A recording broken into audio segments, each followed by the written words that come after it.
Welcome everybody to today's meditation class. As usual, those people who have come for the introduction to meditation class, that's being held in the room to my right. This is the ongoing class for the slow learners. People have been here for years and years and years and years. It's I think they call remedial, isn't it? So anyway, it's a nice place to come Saturday afternoon to do some meditation. And thank you for braving the weather. And again, I'll give a few little lessons off the cuff on meditation, and afterwards we'll do a meditation of about 45 minutes or more. And often when I do the guided meditation, I talk about learning how to relax the body, with the two ways of relaxing the body. First of all, just by movement, adjusting the posture so you're comfortable, and then by this wonderful inner method, where you can just focus, zoom in, as I say, on a part of your body and train yourself how to relax. It's like any other training, like seeing a kid walk or using your hands, or if anyone has had an accident, learning how to, through rehabilitation, learning how to walk again. You get the feedback, you do something, you fall over, that's wrong, you do something again. You learn that balance because you're aware, you get feedback, aware, you get feedback, you train.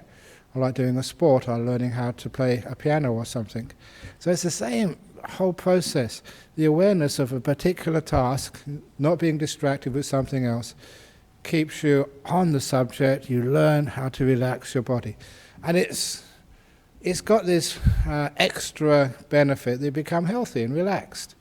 But the main purpose of it is that you can develop this awareness and this ability to train using the feedback from awareness. And of course, meditation is a training. It's a training how to be peaceful. And so, in any training, a bit of trial and error sometimes, we focus on a certain area. If you're training to be a tennis player, it may be your backhand this week, so you've got to focus on that. Forget about everything else. Focus on just maybe the swing or the uplift or whatever. So you focus on this one thing, and that means that you can get some feedback and you learn little by little. Yes, you make mistakes, but every time you make a mistake, you learn that's wrong. Every time you're successful, you learn that's correct. And this is the way you train. And often, of course, the more time you spend training, the better you get at it. As many people keep saying that if you do so many hours, I forget what the number is, 1,000 hours or 10,000 hours or 100,000 hours of any sort of training, whether it's piano or whether it's soccer or whether it's meditation, then you become really expert at it. So we keep on at this mindfulness, giving us feedback to train our mind, not train our body to hit an ace on the tennis court, not training our fingers to be able to play Chopin, but to be able to train our mind, to be able to be still, which is one of the greatest things you can possibly train for. And so the mindfulness and the awareness, especially the kindness, is what relaxes things. You learn that at the beginning. And it means that those two faculties of mindfulness and learning how to let things be, get established at the beginning. And the extra part of this is, as many people keep saying, thinking, how can I get beyond the thinking? And it's something which is in the Buddhist texts, the Kayagata Sati, mindfulness of the body, should be really done first of all. And that mindfulness of the body is feeling sensations in the body. What that actually does, when you feel sensations in the body, it actually just pushes out the thoughts. You're focusing on this feeling, that feeling, how to relax it. It starts feeling good. The pleasure means it's good to stay with the feelings in the body. And after a while, it's relaxing, it feels good. It means that you're pushing away all the thoughts. And after about 5, 10, 15 minutes, the thoughts, they've got no power over you anymore. You've broken their hold on you for this period, which means that the rest of the meditation, it's not that hard to keep reasonably thought-free. And if you do have thoughts, they are very, very weak, and you can just see them quickly and just know, I don't want to go there later. But in this particular case, so we can just be peaceful. But again, that once we get to that peaceful state of meditation where the thoughts are very weak, the mind is reasonably peaceful, to take the meditation further. And it's always the case that I like to get people to watch the breath.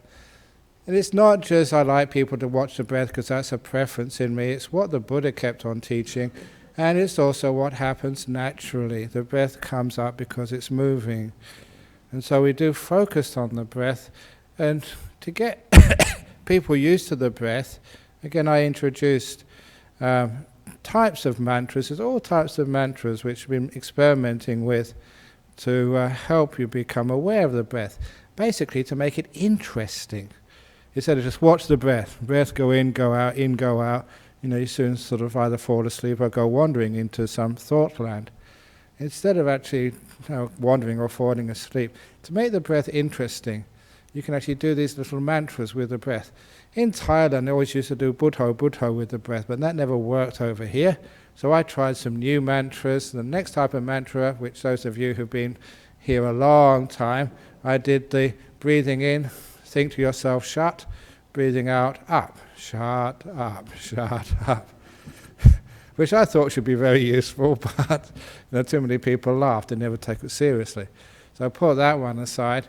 And the one which is settled on after many, many years, which seemed to work, was when you breathe in some positive thing which you really, really, really need in life. So you breathe in like peace. If you're sick, breathe in health.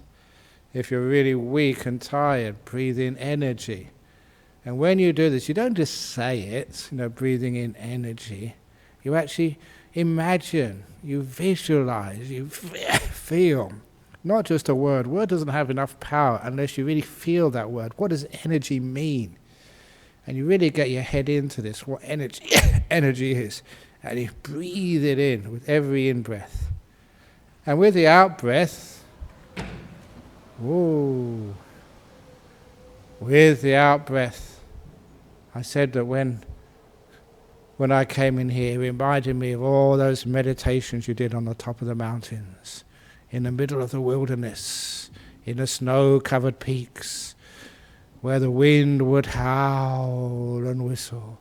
You were way up high, no one around, where the great monasteries were, in the howling winds and the mists. We don't have any mists, that's the only trouble. But the wind reminds me of these great places of solitude. Anyway, going back to the breath, so you imagine this beautiful energy, or if it's just peace, you feel what peace is. You've had peace before, you should know what peace is. You imagine it, you feel it, you visualize it. Some people are great visualizing, and they can actually draw a picture of peace. And they can imagine that peace, that picture just coming into their minds. So that's, whatever it is you want. If you're sick, you know what sickness is. It's really heavy, painful, irritating. You can imagine like health, whatever you imagine health to be for you. Imagine that. You can imagine just like kids, just playing around, jumping up and down. So much energy and health and fitness. Imagine that essence coming into your body with every in-breath. And when you breathe out, whatever you want to let go of, breathing out, sort of like the tiredness, because you've been working too hard. Imagine breathing out and all leaving you. Imagine what tiredness feels like, or imagine it, visualize it. The more you can actually paint a picture of it, the more it's effective. Or, if you do have any sicknesses, cancers or other diseases, breathing it out with every out-breath. And you can imagine it just leaving you. And you're breathing in health or peace, whatever. Because that makes it more interesting for you, because there's many positive things you want to breathe into your life, many negative things you'd love to actually to let go of. And imagining that, because the mind does have power, and visualizing it, number one, it actually works. You do actually get better health. You do actually get rid of many of the pains and problems of life. But more than that, it actually ties you to this rhythm of the breath. And after a while, you don't need those words anymore. Those mantras mean that you have the breath in mind. And you have it in mind because the breath becomes so peaceful and satisfying. Delightful, great word, but satisfying means when you're satisfied you don't need anything else, which means you don't go wandering around looking for something else to fill your mind up, to fill up your time. You're satisfied just watching the breath go in and go out. And it's not that strange for modern people to find satisfaction in simple rhythmical processes. And I often remember myself, and sometimes I see other people, sitting by the ocean on a beach or on a rocky shore, sitting on the ocean and just watching the waves come in and the waves go out, especially if it's a quiet day, not like today when it's whole sort of breakers coming in. Just waves coming in, waves going out, waves coming in, waves going out, nice and peaceful. So if you can actually do that, then that's just watching Rodney, see if his method works. You reckon that's going to work, Rodney? Okay, we'll see how much a great of an engineer you are. But this is waves coming in, waves going out. And people feel very happy watching that. It is an activity, but it's very soft and very gentle, which is why you can just sit by the beach and watch that. And you're not thinking about things. People say their mind goes blank. It's not blank, it's just occupied with a very simple rhythm. And one of the other reasons I think the breath works at this stage is I thought about this a long time ago. In the very earliest times of your life, when you're in your mother's womb. Now you're in here, and that rhythm of your mother breathing, that particular length of time for the in-breath and the out-breath, reminds you of a great time of security. Even when you were a small baby, feeding on your mother's breast, feeling her tummy go in and go out. I often thought that must have given you a sort of a sense, that rhythm, a sense of security, a sense of safety, a sense of comfort from the earliest times of your memory. So the rhythm of the breath is associated deep inside with something which is comfortable. And so because of that, after a while it's not that hard just to stay with a delightful breath, and it is satisfying. Now the whole point with this type of meditation, the more simple you make it, the better. At first, obviously, it's great to have a few little mantras, breathing in peace, breathing out, let go. But after a while, let them go until you just watch the breath, and it's satisfying, so it means you don't wander off anywhere. You're happy, you're fulfilled, just watching this breath. And because it's more simple, that's when it gets more refined, and the satisfaction really starts to take off, and it's just happiness. You really are content just watching this breath. And the contentment is important, because the whole part of meditation is just learning how to be content upon contentment, just happy to be here. And when you're happy to be here, that means you're not moving, going anywhere, planning things, thinking about stuff. You're just really content. And I always ask people that when was the most happiest time of your life? And all those years you've lived. And a lot of times you'll notice the happiest times of your life were often the times of the greatest contentment. Not really sort of, seeing beautiful scenery, or going to see the Great Wall of China, or even having sex, or watching a great movie, or watching your soccer team win the cup or whatever. A lot of times the happiest moments people remember are just times of great contentment, which shows you just how powerful contentment is as a force of joy. So after a while, we're so content watching this breath, the joy really brings up, and it's a really deeply content moment. And in meditation, that can really take off into deep, deep, deep states of meditation. But hopefully you'll find that out for yourself. But you won't find that out if I keep on talking. So now I'll stop, and we'll allow you to do some meditation. So if you'd like to get yourself in the meditation posture, and well done, Rodney, it worked.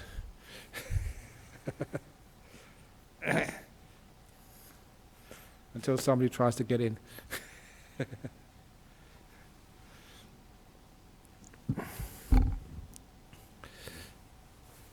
So here we go. And again, this is the ongoing class. Anyone coming for the introduction, that's next door. Here we go. Whew. So, closing your eyes.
So we look at our body first of all, how it is sitting.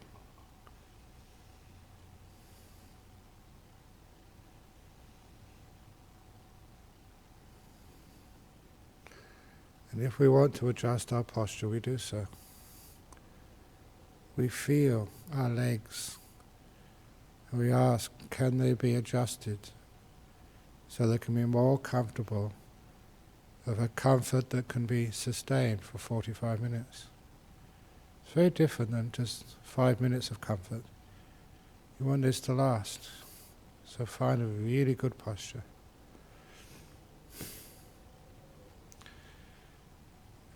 Make sure your bottom, which takes a lot of pressure, is well adjusted on the seat. You can move the cushion a bit further underneath your bottom, move it back. Find that beautiful place, the best place, where you're well supported but comfortable. Make sure your back is is as comfortable as you can possibly get it. An article once taught me that the most comfortable posture is actually to lean back on the chair. Other people might prefer to lean forward. It's up to you, find out. And your hands and arms, especially your hands, which define where your arms are, make sure they are comfortable. So you don't need to fidget them. And lastly, your neck and head. Make sure that's all relaxed.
And once the body is comfortable through movement, then to train yourself to focus, zoom in on one part of the body which is irritating or painful or aching. Just focus exclusively just on that one little area. And see if you can maintain your awareness there. And make it interesting by noticing how the feeling of irritation or pain changes. And what makes the irritation, pain less.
Once one part of the body is relaxed, and work on another part.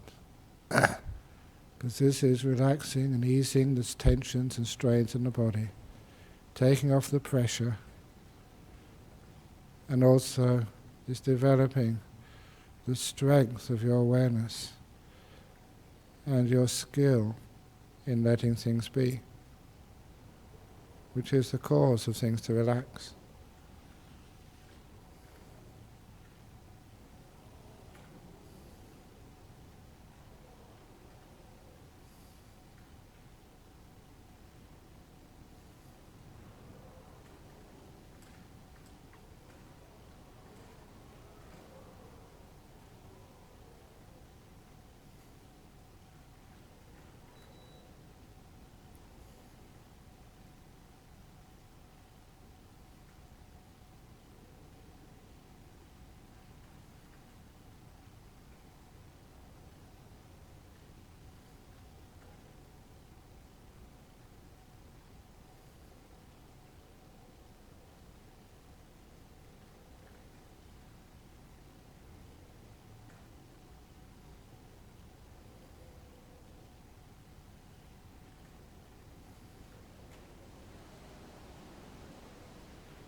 the body is really relaxed, then we can focus on our mind, our emotional world. See how peaceful you can make your mind, and be focused on how agitated or peaceful it is, and learn to train to make it more peaceful.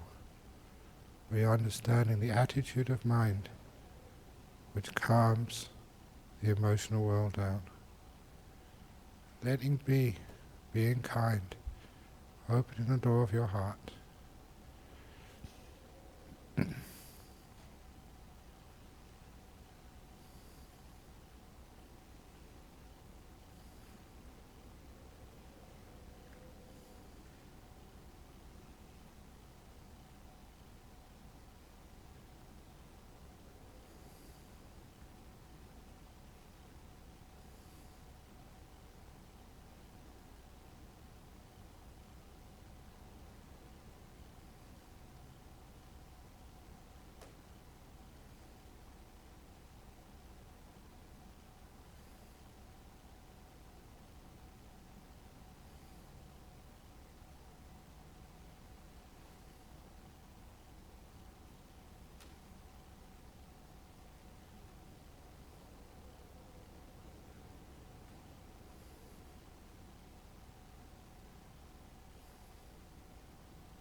So you become aware of your breathing. As you breathe in peace, visualize it, feel it.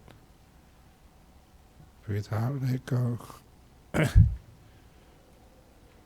the more you give the letting go a character, a being, flesh it out, the more effective it is to let go of anything you're concerned about. I will now be quiet.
close to the end of the meditation now.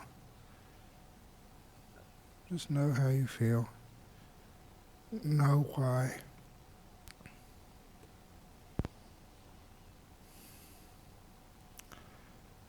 Now knowing the gong 3 times.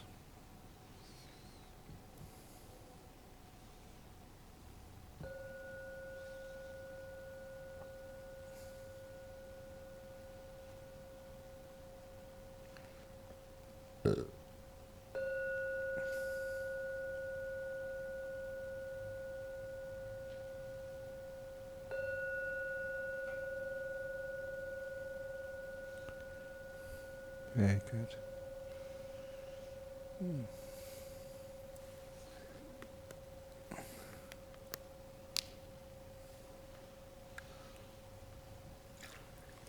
Yes, thank you. So, questions from overseas first? Okay. First from Germany. How can we deal with dullness, drowsiness during meditation when the posture becomes slack and stretching is inappropriate? What is the middle way, my right posture in sitting? This is a strange thing. It's happened to me, happened to many people. I let my body look after itself. If the body becomes slack and it starts to droop, I just let it droop. Let the body make its decisions. And many, many years ago, never fight dullness. If you do, you waste what little energy you have. Just make peace with it, be kind to it, learn from it, be with it. And because you're not wasting energy by fighting, you're making peace. The energy starts to come back, and there I was, the mind was brightening up, the dullness was disappearing, and then the body straightened up all by itself. And I was aware enough to notice that I never did anything. The body straightened up without me telling it to. And that just showed us how a lot of this body is autonomous. It knows what to do. And it can actually choose the posture it wants, especially with the back. It just straightens. So if you do have dullness and drowsiness during meditation, said this many times, I used to fight, never got anywhere. If I did break through the dullness and drowsiness, it was restless, realizing I didn't understand what the cause was or what the solution is.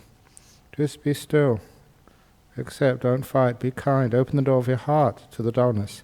And it gets less and less and less and less. And eventually it disappears. And the posture, not really important. Your body will choose the right posture. How do I handle distraction during sitting meditation? If you're distracted by things outside of you, it was always the case, the old story, when we had lots and lots of noise in this monastery where I was meditating, went to complain to Ajahn Brahm, and he said, it's not the noise distracts you, it's you who distract the noise. And that actually gave you power, that there was something you could do to let the distractions be. So one of the things you can do is what I've been talking about the last few weeks. You can make the distraction the most important thing in the world. In other words, let that be your object of meditation. And just relax with it, be with it. Because I've often said it's not what you're meditating on which is important, but how you're relating to that object. If a distraction you're trying to get rid of it, then that really disturbs the meditation. If the distraction is such that trying to fight it, you get tense. If you let it be, the mind becomes very peaceful and still, and soon the distraction vanishes by itself. I often wonder why it is that sound distracts people when they're meditating, or when they're watching the movie on the TV, they can't hear the sound at all. Same sound. So this other way of dealing with distractions is learning how to focus in on something. Because the simile is, if when you're watching a TV, or a movie on the TV, when you first turn it on, you can see the edges of the screen and beyond the edge of the screen. But after a few seconds, you're actually looking in that screen, and your mind fits into that screen. You're actually just seeing the screen and nothing else, or inside the screen. and you can't notice the edges. Next time you're watching the TV, a movie, a sports match or a documentary, just observe the fact that once you start watching, your field of attention just goes in and fits right in that screen, and you can't see the edges. That is actually the other way to deal with distractions. You fit the mind into things like the breath, especially when it's delightful. It fits in, and what's beyond the breath you just can't even be aware of.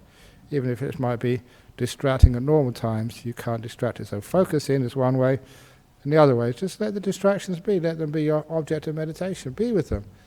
Because what's most important in meditation is not what you're aware of, but how you are aware of it. Next question from Estonia. I've been meditating for 2 years, mostly using your channel for teaching and guided meditation. Can I progress like this, or do I need a real environment of people around me? Does Ajahn Brahm need to know that he is my teacher? I don't need to know. Please don't tell me, otherwise it gets me more and more worried. More and more people, sometimes I'm supposed to look after.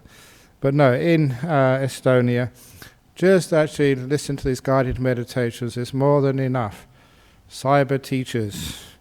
And the main teacher is, again, will never be me. I only just start you off, and then you learn from your own experiences. You just get going, and when the meditation starts to take off, that is what you learn from more than anything else. Teachers just start you off, and the rest is up to you. And lastly, from Ireland and India. 2 questions, 2 people. How does one deal with anxiety and depression while meditating and after meditating?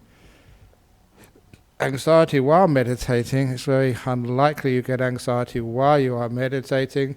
But if there is anxiety, there is that type of fear anxiety just when it's actually starting to work, when you're starting to get somewhere. And it's the same anxiety and fear of a person who's about to be released from a prison into happiness. Weird, but we're so used to the prisons of our life that when we're about to be released into the sunshine, into the peace, into the happiness, we're not quite sure about that. So we go back into our comfort zone, even if our comfort zone is painful and unpleasant. So if you do get that type of anxiety during meditation, just go one step further into that different environment. Just check what it's like outside of that particular prison. Then you can always come back inside again. It's hard to break out of prison, but it's very easy to break back in. So you can get back into your anxiety really easy, but just go a little bit out and see what happens. You can always come back in again, so you feel that bit of safety. If it's other types of anxiety, chronic anxiety, psychological anxiety, again, come into the present moment. Because all anxiety, all fear is about what you think is going to happen next, in the future. And sometimes that if we can just focus in our present moment, the old present moment awareness, let go of the past, let go of the future, and then you find anxiety's got no place. It can really get into you and mess you around. When it comes to depression, again, depression, it is similar, not the same as the dullness and drowsiness, but it has similar qualities. And with dullness and drowsiness, the more you fight it, the more the dullness grabs hold of you. And the same sometimes with depression. When depression you feel yucky, get yuckiness as the object of your meditation. Just be with it. Because the point is that the less you do, the more your energy starts to come into your mind. The more you recharge when you are still. So it doesn't matter what you're still with. If it's depression, feeling yucky, feeling grey, be with it if you can. Okay, it's not the most pleasant thing to be with, but be still with it, and little by little, level by level, inch by inch, it starts to become energized. Your mind gets its energy, and once it gets energized, the depression disappears. Depression is low energy. You look at the leaves outside, they're all dull. You taste your food, there's nothing taste to it. Everything has just got no energy behind it. And when you actually energize your mind, everything becomes actually beautiful. The opposite of depression, you become very high. Naturally, and you can sustain it. So that's... And after meditating, if your meditation is really, really bright, then that energy lasts for a long time. And so depression basically hardly ever comes up. And then you've got high energy. You know exactly, if you do get tired, exactly what to do. Sit down, be quiet, be still, and the energy comes back inside of you. You get recharged. With anxiety, you just learn in meditation to be in the present moment, so you're actually not worrying about the future. And if you do think about the future, as I've often said in my talks, if you think about the future with a negative mind, otherwise known as fear, anxiety, thinking about all the things which might go wrong, then you actually make those things happen most of the time. Fear brings about what you're afraid of a lot of the time.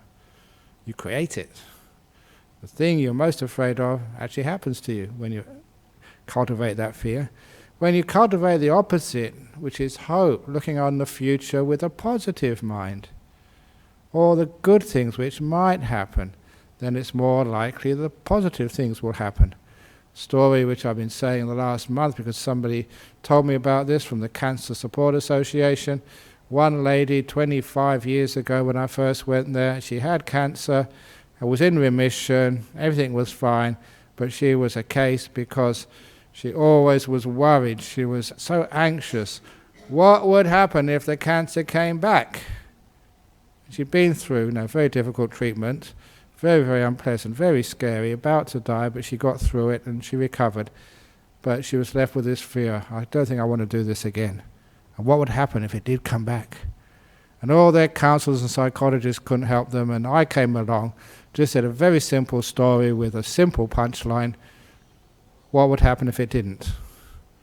And she got that straight away. Instead of thinking, what would happen if the cancer came back? She just thought, what would happen if it didn't come back? And it never came back. She keeps coming back to the Cancer Support Association when I give a talk, but the cancer hasn't. And that, you may think that is just a small thing. You may think that's just Ajahn Brahm just not being serious enough, not being deep enough, but that is incredibly powerful. I've noticed that, how the mind creates the future. So if you keep worrying, what would happen if it came back, what would happen if it came back, what would happen if it came back, you get so tense, so worried.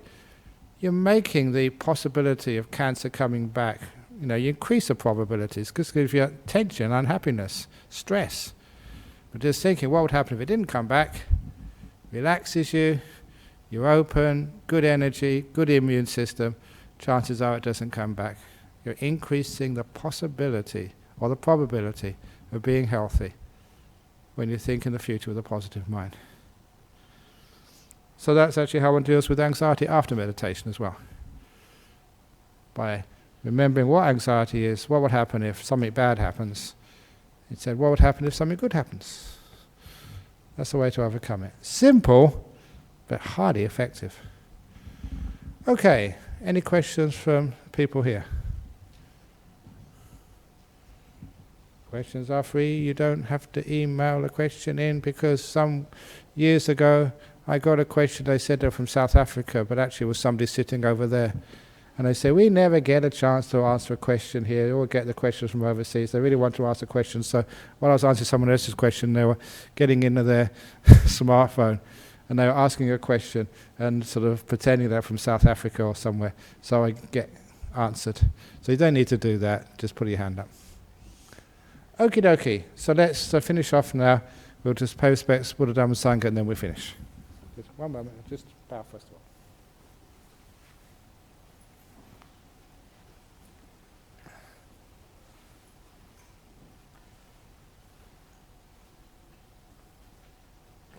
Very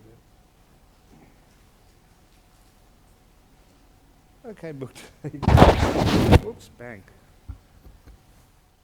Very good.